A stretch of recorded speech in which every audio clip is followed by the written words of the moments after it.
generally are asked from this topic. 3 marks. Altogether this chapter is carrying 5 marks, out of which we have 3 marks numerical and 2 marks questions from this topic. So imperfection in solids can be broadly divided into 2 types of imperfections, point defects or line defects. When the lattice site is having defects along entire line, some anions are haphazardly placed or cations or both of them, then we call them as line defects. If they are along certain points, we call them as point defects. Now these point defects can further be subdivided into stoichiometric and non-stoichiometric defects. Stoichiometric defects means the ratio proportion is maintained, like Na1Cl1, NaCl. So that means that stoichiometry is maintained. They are also called as intrinsic or thermodynamic defects.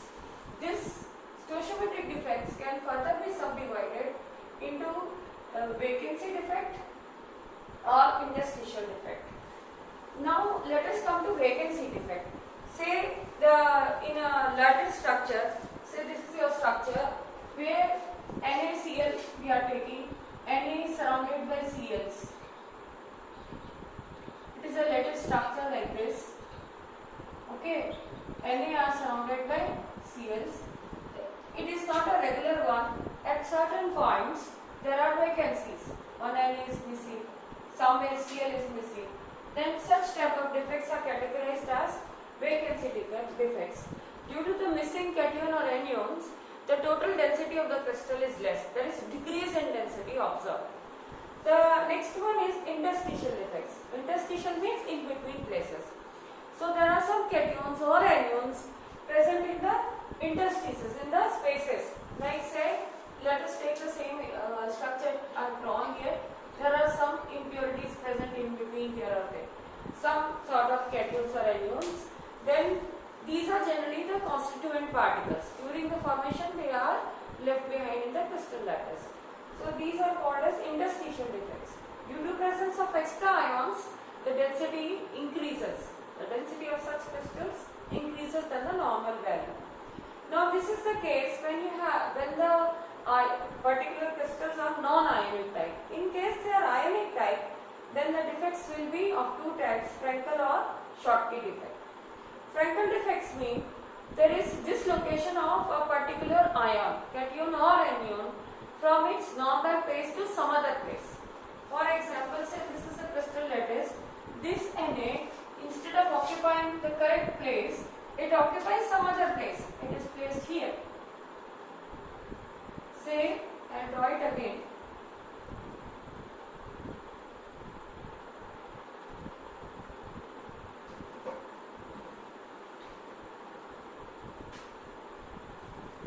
Say you have a crystal.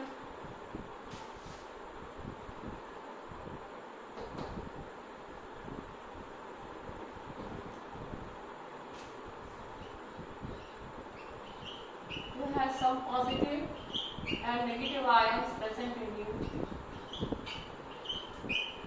This would be the normal condition. Now, instead of this one occupying the correct place, it may move on to some other place, here. Then we will call it as Frankel defect. The total density is not affected in this case, and the common examples are zinc sulfide, silver chloride, silver iodide and silver bromide. If the examples are frequently asked, so we should prepare the examples also well. Then next is impure ionic defect, Schottky defect. When one equal number of cation or anion are missing from the lattice site, then we say that the defect is Schottky defect. Schottky defect is observed in crystals of NaCl, KCl, cesium chloride and AgBr. This leads to decrease in density of the crystal because the anions or cations equal in number are missing from the lattice sites. The frequently asked questions on this topic are what are Frankel defect, what are Schottky defect, which is the ion showing both of them. Silver bromide shows the other variety. What type of ions show this one Frankel defect? cations are very small in size, anions are larger in size. I will show you here. I need one more pen.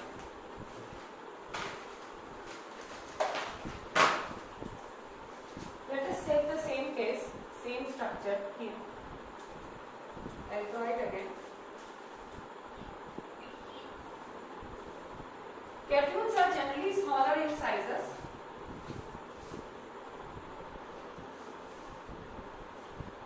So they are generally dislocated. Anions are bigger in size. They are not dislocated. For example,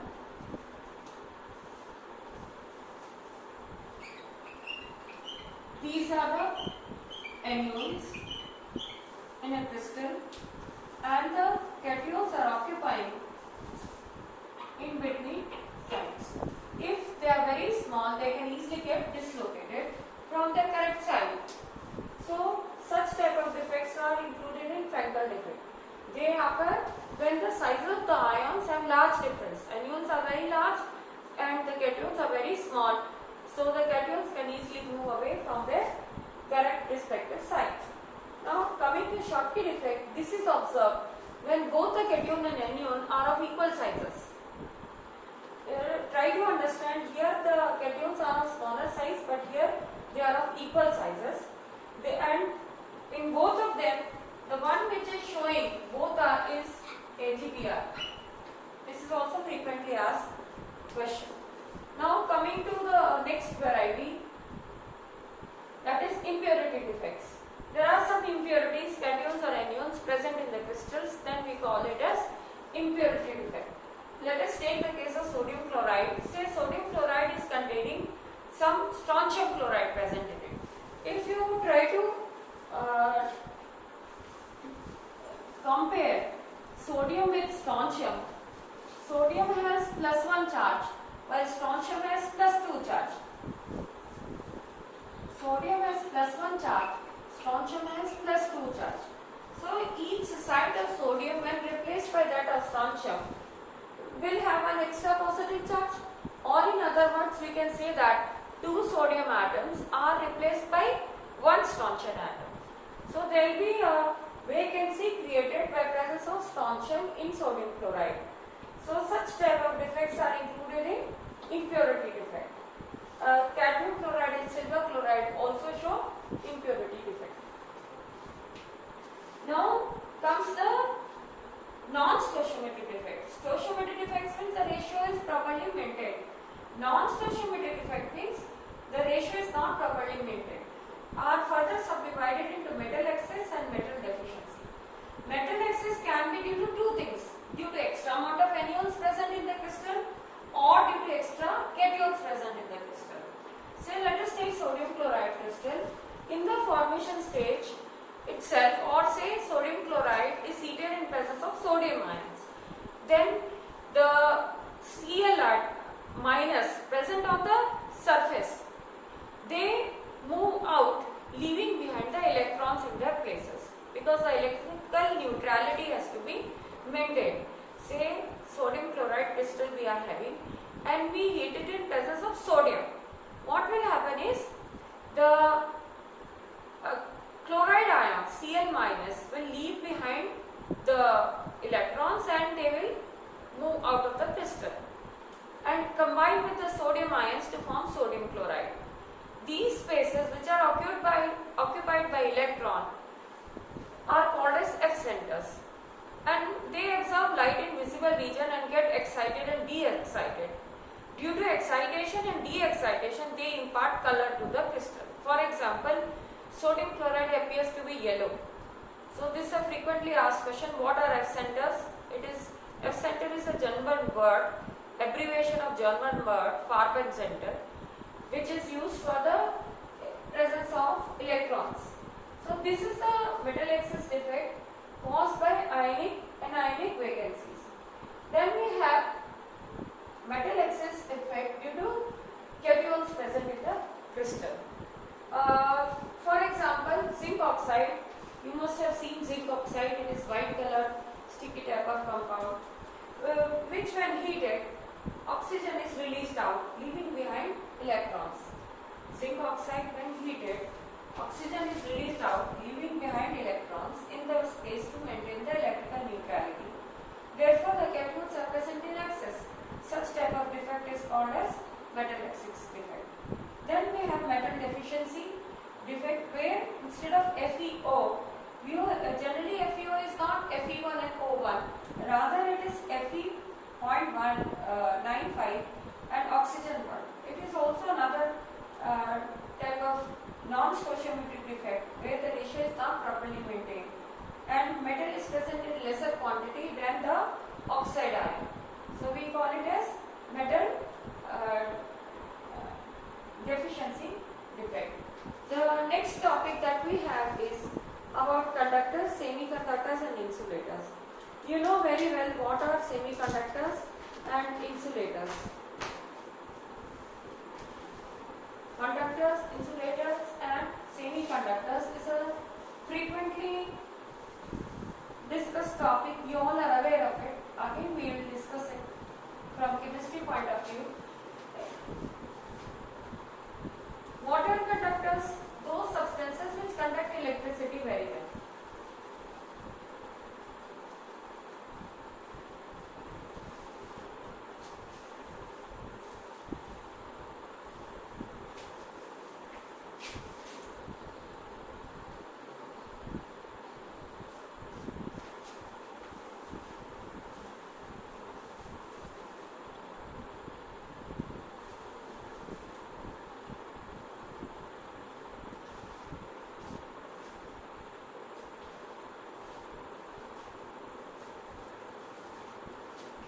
Now, conductors will depend on the number of valence electrons they have, which give rise to conduction band.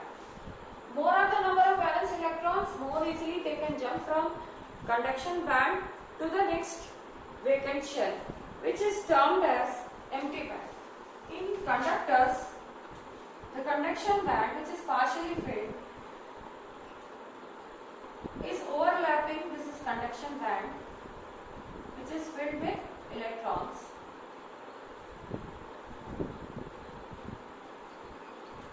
Is overlapping with the empty band.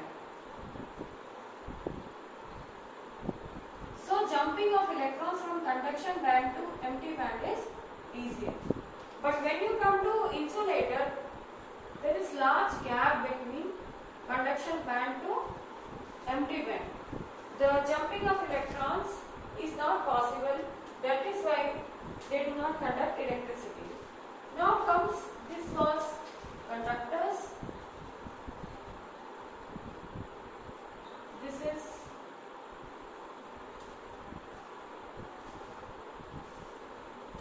insulators, and lastly you have semiconductors. Here the energy gap between conduction band and empty band is not much. So electrons can easily jump from one conduction band to the empty band, leading to flow of current. Now we can increase the conductivity by doping the crystals. What do you mean by doping? By removing some of the atoms and replacing them by some other group elements. For example, let us take the case of silicon. Silicon is belonging to group 14 and we dope it with or induce the impurities of group 15. Give me one example of group 15 element. Phosphorus, arsenic are group 15 elements. Let us come to silicon structure, which you already are aware of. How many valence electrons silicon has? Silicon is atomic number 14, 284. So each silicon is forming 4 covalent bonds with other silicons. Now this is group 14 element. In this, we dope some of the sides with group 15 element. Say group 15, I select phosphorus for the purpose. One of this is replaced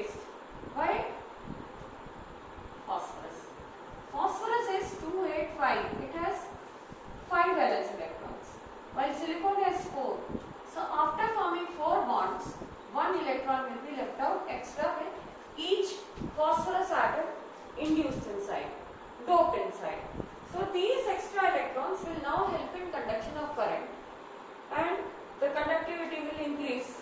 Such type of doped semiconductors are called as P-type,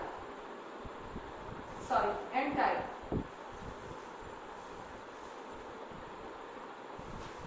N-type semiconductors. Now in case, instead of group 14,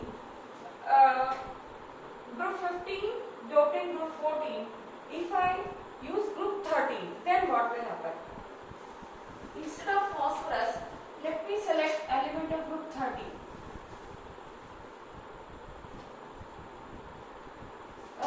Group 13 means aluminium. Group 13 is carbon, silicon, and group 13 will be, say, I take aluminium or gallium. Let me write gallium here. Gallium has 3 valence electrons. So it is not able to form 4 bonds, rather it is able to form 3 bonds only. So the neighboring one of the silicon will have 1 electron left out, non-bonded. Now what will happen is, here you can see it has one extra electron, a sort of hole is created. So we know that the electrons are negatively charged, they try to move towards positive charge. So electrons from the other places will try to come here. Say from here it is shifted. So electrons from the neighboring will try to come here and take its place. So this way there will be movement of the holes, and such type of conductors are called as P-type. P-type conductors. They are also very good conductors and they help in conduction of current. So what do we mean by doping? Group 14 is doped with group 13 or group 15. If we dope it with group 13, we get P-type semiconductors. If we dope it with group 15, we get N-type semiconductors. Similarly, group 15 can be doped with group 14 and group 16. If you use group 16 element, it will be 1 type, it will have extra electrons, it will be N-type.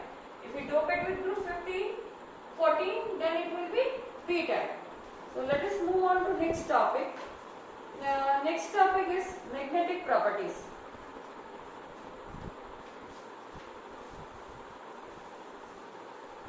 Magnetic properties, before I discuss, I will just like to remind you, each electron has 2 types of movement.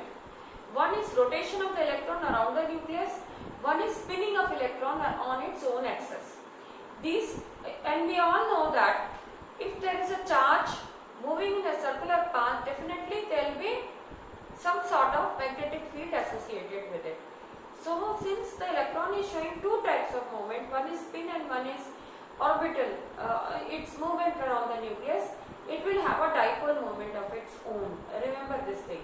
Any electron, since it is charged, it is revolving around the nucleus and spinning on its own axis, will have a magnetic moment of its own. So first type of magnetism that we will discuss is paramagnetism.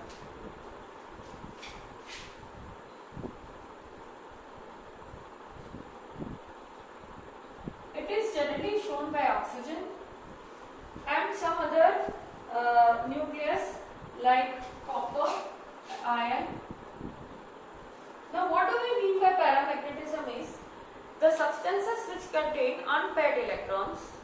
Firstly, when they are kept in external magnetic field, they are attracted by it and they align themselves as per the external magnetic field. So such substances, it is a temporary effect. If we remove again, they will come back to their original state. The electrons align as per the external magnetic field.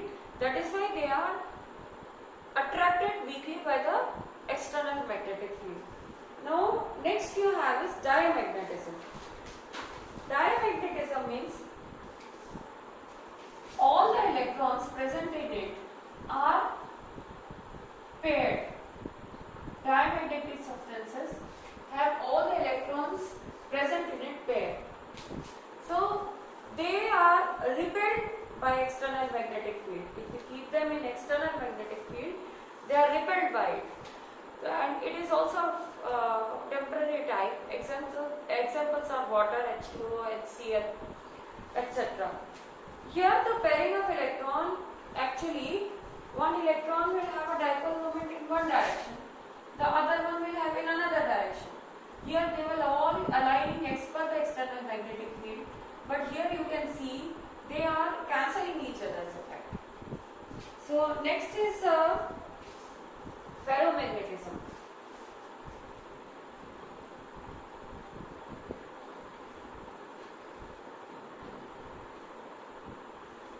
Some simple examples are iron, nickel, cobalt, which when placed in external magnetic field, their electrons, they are having some sort of, they are present in small groups and they are having their own magnetic moment.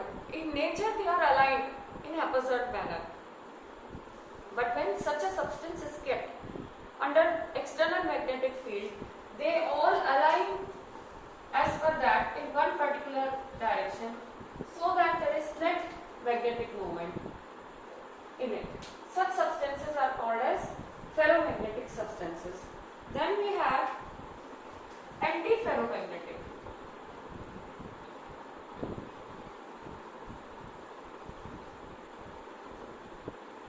Antiferro means these domains align in opposite directions such that net magnetic moment comes out to be 0. And last one is ferrimagnetic substances.